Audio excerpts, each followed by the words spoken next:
quero agradecer a Vox o convite para participar nesta homenagem ao meu professor, colega e amigo Roberto Cardoso de Oliveira.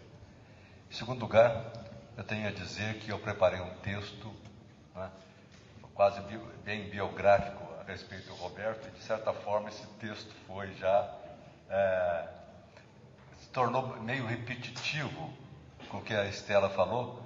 Então eu vou fazer um depoimento mais pessoal. Eu não pretendia falar muito em relações pessoais, mas acontece que eu vou ter que saltar páginas e páginas aqui para não repetir exatamente o que a Estela falou a respeito do Roberto, né?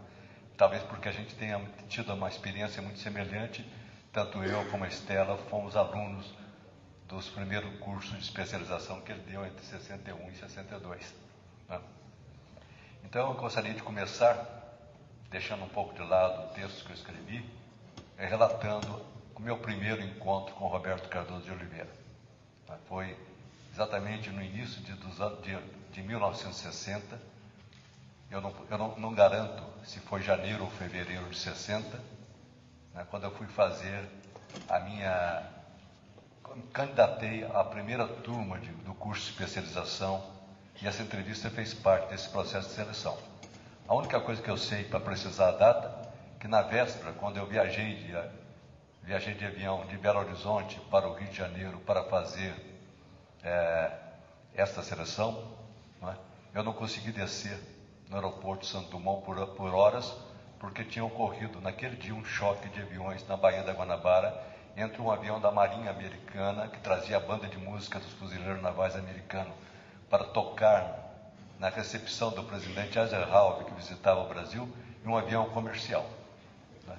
Então essa data marcou bem o dia que eu cheguei, porque provavelmente é um registro jornalístico muito forte sobre isso. Quer dizer, foi um acidente tão grave quanto o recente, somente que os aviões eram menores, então o número de mortos foi bem menor do que aconteceu recentemente. No dia seguinte, quando eu encontrei o Roberto, eu tive um susto, assim, fiquei meio surpreso, porque descobri que era um professor muito jovem. Ele tinha apenas 31 anos de idade, e eu imaginava, né, pela fama que ele já tinha, que fosse uma pessoa muito mais velha. Né? Então esse foi o primeiro contato. Bom, então eu gostaria de falar muito mais sobre esse curso que a Estela passou, porque é uma coisa que revolucionou, né, o ensino de antropologia no Brasil. Né? Eram vários candidatos, eu não lembro muito mais de quantos candidatos eram, mas eram apenas 6 vagas, né? E a primeira turma então foi constituída, né, por Roberto da Mata, Alcida Ramos, Ed Soares Diniz, Hortência Caminha, Onídia Bevenuti e eu próprio. Né? E era um curso de especialização, né, bem diferente dos cursos de especialização que as pessoas conheciam na época, porque era um curso de dedicação exclusiva. Durante um ano, a gente ia para o museu cedo e voltava à noite para casa, né? E como a Estela disse, ele era o único professor. Era o único professor do curso. Né? E a gente fazia seminário, a média de leitura semanal era de cerca de 900 páginas, não é? E realmente, então, foi um curso muito difícil de ser feito, né? Para quem vinha de uma faculdade de filosofia, que tinha um professor de antropologia na Universidade Federal de Minas Gerais, que, como dermatologista, diziam que ele era um bom antropólogo, e como antropólogo dizia que era um bom dermatologista. Então, realmente, eu tinha que aprender tudo, né? E esse curso também não era um curso apenas, como era dito, era um curso de teoria e pesquisa, né? Então, nós tivemos assim, 1/3 do curso, inicialmente, com teoria antropológica, um outro terço nós passamos com Roberto Cardoso, na região terrena, estudando os índios urbanizados, a primeira pesquisa de campo que a gente fez, né? E o material que a gente coletou foi utilizado por ele na tese, né? Urbanismo e Tribalização. Mas a gente aprendeu a fazer esse trabalho de campo porque passava um dia todo junto com os índios e à noite no hotel. Estou falando de índio urbanizado, por isso que tem hotel, né? No hotel havia um ritual de leitura dos diários, das entrevistas, em que a gente fazia isso com uma atenção enorme, porque, além da crítica do próprio Roberto, tinha a crítica também dos outros colegas, né, que a gente fazia. Bom, o fato é que esse curso, né, ele formou, né, em 3 anos, um número razoável de antropólogos para a época, né, além de nós 6 da primeira turma. Teve também Júlio César Melatti, Maria Andréa Loyola, Marcos Magalhães Rubingi, Silvio Coelho dos Santos, Cecília Maria Helm e Maria Estela Morim. Esses são os três primeiros grupos, né? E esse curso foi, vamos dizer, a semente do PPGás, né? Foi a primeira experiência de curso de nível de pós-graduação realizado no Museu Nacional, né? Mas o Roberto já tinha uma experiência didática, né? Porque ele, como trabalhando com o Darcy Ribeiro, ele participou de 2 cursos de especialização organizados por Darcy Ribeiro, um primeiro dele no Museu do Índio e o segundo no Centro Brasileiro de Pesquisa Educacional, né? E quando a Estela disse no Eduardo Galvão, eu gostaria de dizer o seguinte, que durante algum tempo, né, a gente poderia dizer que a etnologia brasileira estava representada no Museu do Índio, né, na seção de estudo do Serviço de Proteção ao Índio, por 3 antropólogos, que eram Roberto Cardoso de Oliveira, Darcy Ribeiro e Eduardo Galvão, que era uma figura extremamente importante, né? É uma figura extremamente importante na história da antropologia brasileira, porque, como a Estela disse, ele foi o primeiro brasileiro a fazer uma tese de doutorado em antropologia no exterior, na Universidade de Colômbia, né? Em 1958 ou 59, eu não estou bem certo disso, os 3 pediram demissão no Museu do Índio por discordar de um novo presidente do SPI. Para quem não sabe, o SPI é o antecessor da FUNAI, Serviço de Proteção aos Índios, que em 1967 passou a se chamar Fundação Nacional do Índio.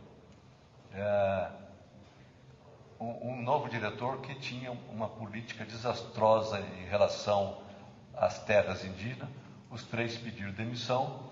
Roberto Cardoso foi para o Museu Nacional, Darcy Ribeiro foi para o Centro Brasileiro de Pesquisas Educacionais, por isso que o segundo curso foi realizado lá, e Eduardo Galvão foi para o Museu Gelde, em Belém do Pará, né?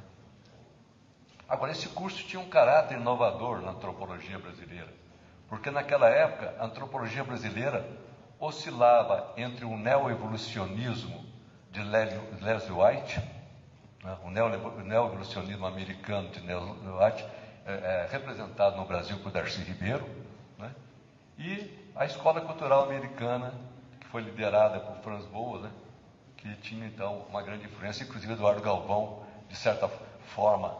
Eduardo Galvão foi aluno de Franz Boas, né? Eu não garanto que ele foi aluno de Franz Boas, mas ele recebeu uma forte influência de Franz Boas, porque ele estudou na Universidade de Colômbia, que era a Universidade de Franz Boas. Estou certo que ele não deve ter sido aluno de Franz Boas, porque Franz Boas morreu em 42, se agora lembrei, né? Bom, além de uma influência germânica representada por Herbert Baldus, né, na Escola de Sociologia e Política de São Paulo, e que ele trazia uma espécie de difusionismo alemão, ele que era formado na Escola dos Círculos Culturais de Viena, né? Bom, Roberto inovou ao escolher, né, uma orientação britânica, né, cujas raízes foram plantadas no Brasil por Radcliffe Brown, quando Radcliffe Brown ministrou aulas na Escola de Sociologia e Política, né? Então o Roberto Cardoso foi o primeiro a utilizar entre nós o termo de antropologia social, que antigamente se falava em antropologia cultural, antropologia biológica, mas a antropologia social foi ele que introduziu esse termo no Brasil, oriundo da antropologia britânica, né? Isso lhe custou algumas críticas, porque considerava que ele estava se aproximando demais da sociologia, que a antropologia social não era antropologia, era sociologia, coisa desse tipo. Mas a vantagem do curso de Roberto foi não ter uma orientação única, né?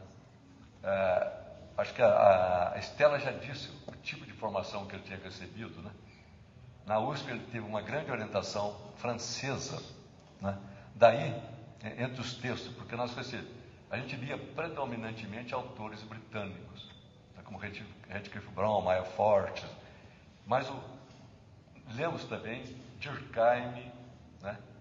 Hertz, Levi-Brill, Moos e, obviamente, Lévi-Strauss, que naquele momento agitava a intelectualidade carioca num bar chamado Zipilim, né?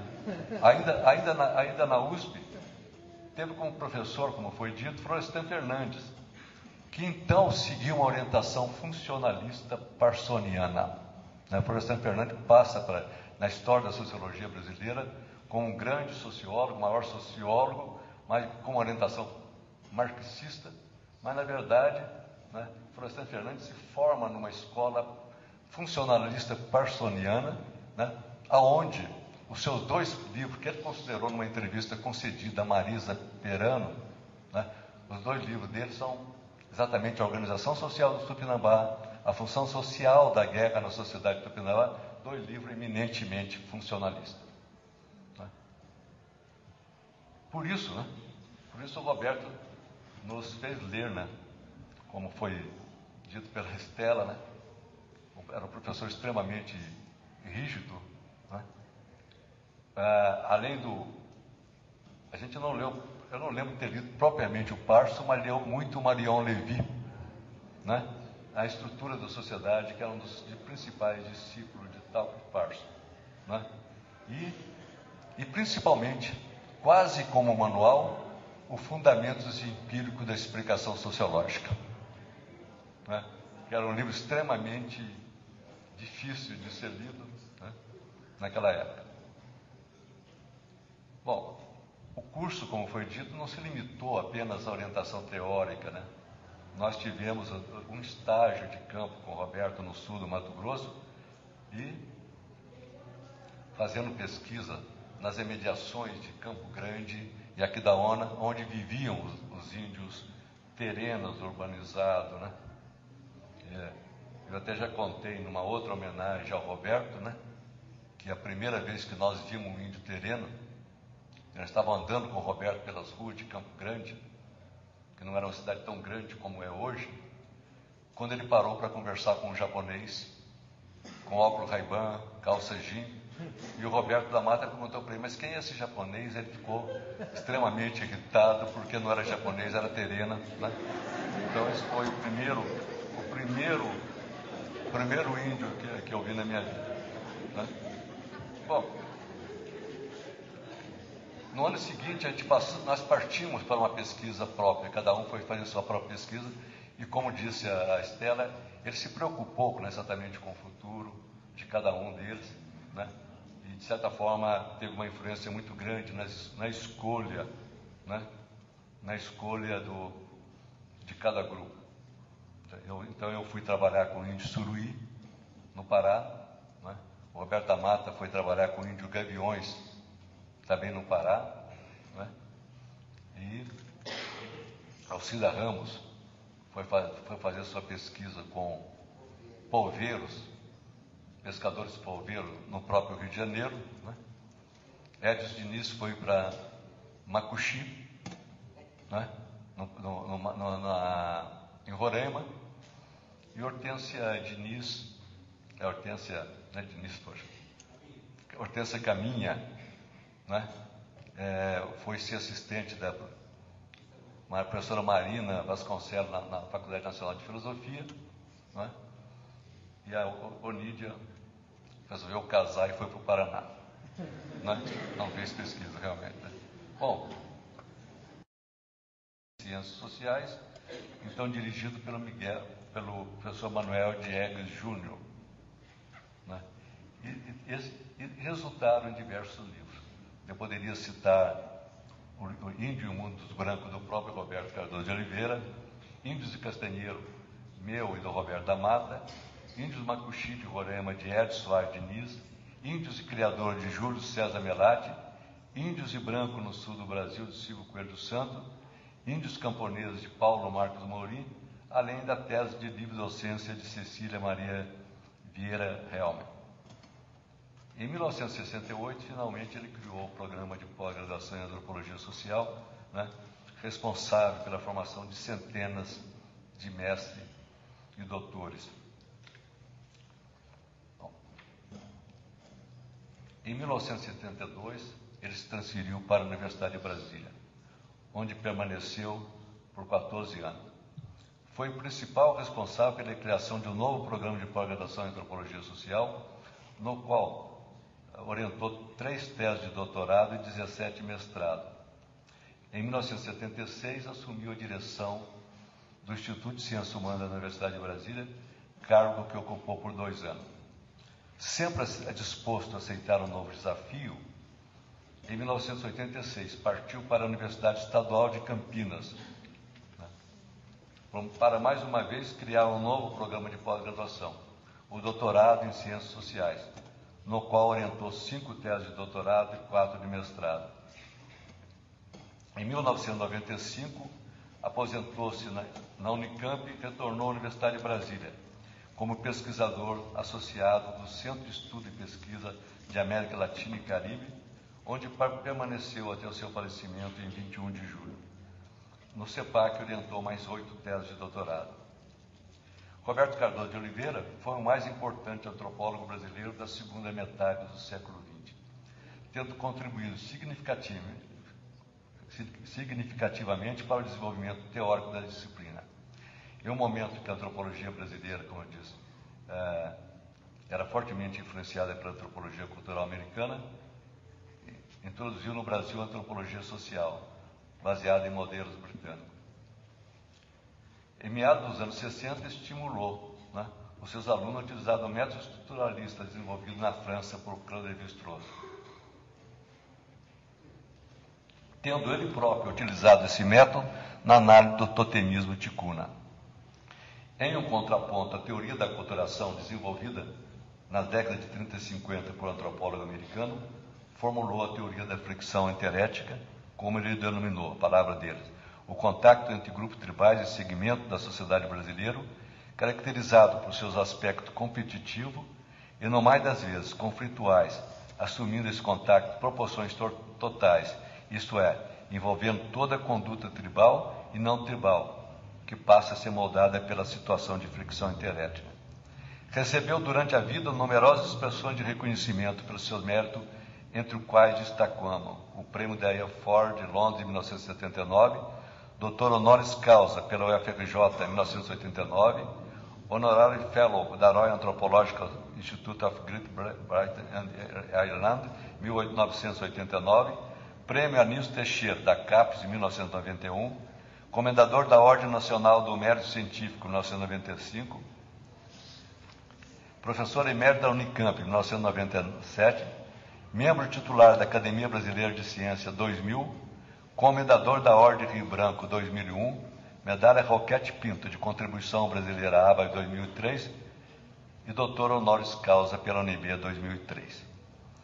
Acrescente-se ainda o fato de ter sido contratado como professor visitante ou pesquisador associado pelas seguintes instituições: Harvard University, Universidade Autônoma de Barcelona, Maison de Sciences de l'Homme, Centro de Investigação Superior do Instituto Nacional de Antropologia e História, México, e Conselho Internacional da Filosofia e Ciências Humanas. Roberto sempre deu uma importância grande às associações científicas, por entender o papel das mesmas na política científica e mesmo na política nacional. Participou ativamente da Associação Brasileira de Antropologia desde a sua segunda reunião, tendo sido eleito o seu presidente para o biênio de 1984 a 1986. Esteve presente no encontro que resultou na fundação da Unpox. Na última reunião da Unpox, que participou em 2005, foi o protagonista do encontro com autores. Foi presidente da Associação Latino-Americana de Antropologia em 1993 e 1997, e vice-presidente da União Internacional de Ciência Antropológica e Etnológica em 1983 a 1988. E foi considerado fellow da Royal Anthropological Institute da Grã-Bretanha e Irlanda. Eu não vou se referir a toda a sua produção, né, porque que eu tinha relacionado aqui, porque a Maria Estela já falou a respeito dela, né? Realmente é um número considerável de livros e centenas de artigos. Para finalizar, gostaria de dizer que eu tive o privilégio de ter sido seu aluno, seu colega e seu amigo. Uma amizade de 45 anos, crescente, destinada a nunca terminar, como não terminou em 21 de julho, porque continuaremos a repassar o seu ensinamento e a relembrar os muitos momentos que compartilhamos em evento acadêmico na ABA, na SBPC, na Unpox, no Brasil e no exterior, bem como as festas e celebrações que estivemos juntos em nossos ambientes familiares.